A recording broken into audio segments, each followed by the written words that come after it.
Hello friends, स्वागत है आपका एक बार फिर से अपने यूट्यूब चैनल नॉलेज में। IFMS 3.0 को जैसे ही आप लॉगिन करते हैं, अगर इस तरह की एरर आपके सामने ओपन होती है, इसमें लिखा हुआ है service details for one employ have not been updated. ये वन की जगह टू हो सकती है, थ्री हो सकती है, 14 हो सकती है, 15 हो सकती है, जितने कैंडिडेट है। अगर सर्विस डिटेल अपडेट नहीं की होगी तो वो नंबर आपको यहाँ पे शो होने वाला है। You are requested to update the same through the service details modification process at the earliest. आप जल्दी से जल्दी इसको अपडेट कर ले, जो भी ये एम्प्लॉय है इसकी डिटेल को आप जल्दी से जल्दी अपडेट कर लें।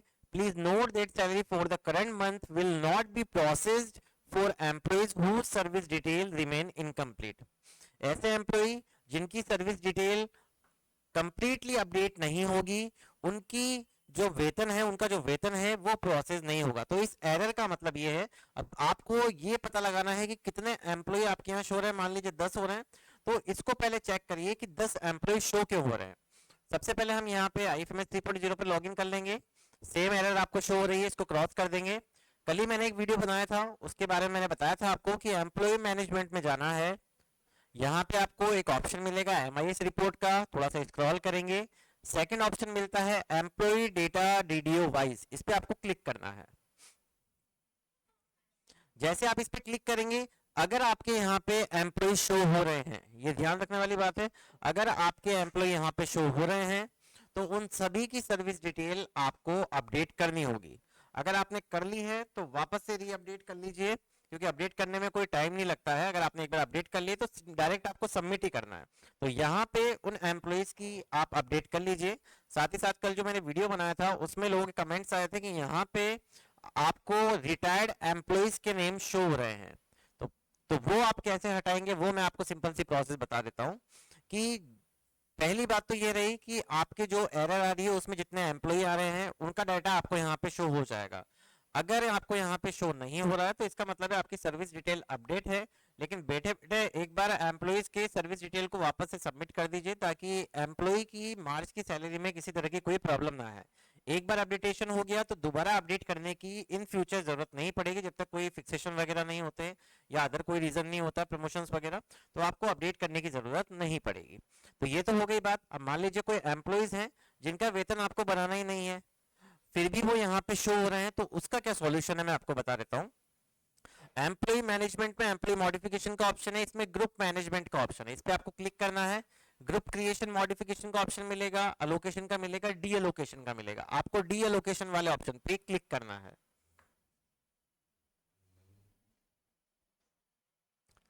जैसे हम डी अलोकेशन वाले ऑप्शन पे क्लिक करेंगे, ये थोड़ा सा टाइम लेगा, थोड़ा सा वेट करना है।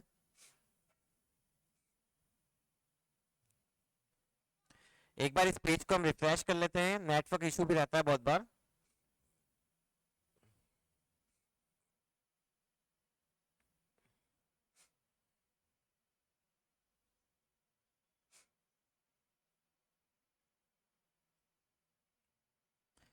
यहाँ पे हमने पेज रिफ्रेश कर लिया है। अब हमें कहाँ पे जाना है, ये वाला ऑप्शन आपने देखा होगा, एम्प्लॉय मॉडिफिकेशन के नीचे ही ऑप्शन मिलेगा आपको ग्रुप मैनेजमेंट का, इस पे क्लिक करेंगे और डी एलोकेशन वाले ऑप्शन पे आपको क्लिक करना है।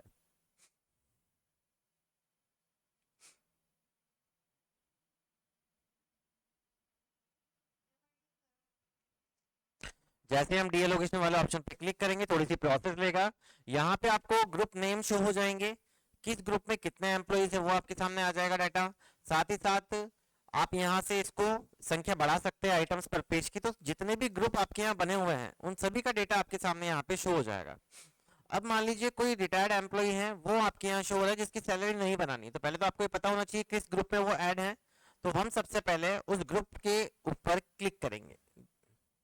ग्रुप पे क्लिक करने के बाद आपको यहाँ पे सिंपल चेकबॉक्स पे क्लिक करना है एंड सेव बटन पे क्लिक करना है। तो सेव बटन पे आप जैसे ही क्लिक करेंगे तो यहाँ से जो डिटेल है, वो जो एम्प्लॉय है उसका डी एलोकेशन यहाँ से हो जाएगा। मतलब आपने उसकी ग्रुप वाइज मैपिंग की हुई है, बजट हेड के साथ मैपिंग की हुई है, इस वजह से वो MIS रिपोर्ट में सामने आपके नेम शो हो रहे हैं। अगर आप यहाँ से उसका डी एलोकेशन कर देंगे तो आपको यहाँ पे किसी भी तरह की कोई प्रॉब्लम नहीं आएगी। आपकी जो रिटायर्ड एम्प्लॉय है, नेक्स्ट टाइम आप जब देखेंगे लॉगिन करके, री लॉगिन करके या हैंड टू हैंड देखेंगे 5 मिनट बाद, तो वो एम्प्लॉय वहां से हट जाएंगे MIS रिपोर्ट्स में से। तो ये हो गई बात पूरी कि अगर आपके एम्प्लॉय जिनकी सर्विस डिटेल आपने अपडेट कर दी है, उनके अलावा कोई रिटायर्ड एम्प्लॉय या अदर एम्प्लॉय वहां पे शो हो रहे हैं, तो आप डीएलोकेशन में जाएंगे, ग्रुप सेलेक्ट करेंगे और यहाँ से सेव कर देंगे। मैं सेव नहीं कर रहा हूँ, सिर्फ एग्जांपल के रूप में आपको बता रहा हूँ, क्योंकि मैंने पहले सभी का सही कर लिया है। तो यहाँ पे आपको ये चेक कर लेना है और सेव कर देना है, तो वो एम्प्लॉय वहां से हट जाएंगे।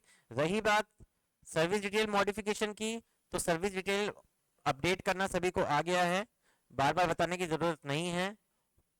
तो आप यहां से सभी एम्प्लॉय की एक बार सर्विस डिटेल वापस से अपडेट कर सकते हैं अगर आपके एरर में एम्प्लॉय ज्यादा शो हो रहे हैं।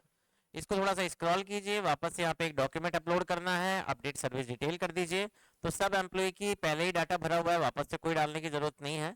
तो ये सिंपल सी प्रोसेस है कि मार्च के सैलरी बिल प्रोसेस होने से पहले आप अगर ये कार्य कर लेंगे तो आपको किसी भी तरह की कोई प्रॉब्लम नहीं आएगी। तो ये थी आज की पूरी प्रोसेस। अगर आपको वीडियो पसंद आया हो तो प्लीज चैनल को सबसे पहले सब्सक्राइब करें, वीडियो को लाइक और शेयर करना ना भूलें। Thank you so much.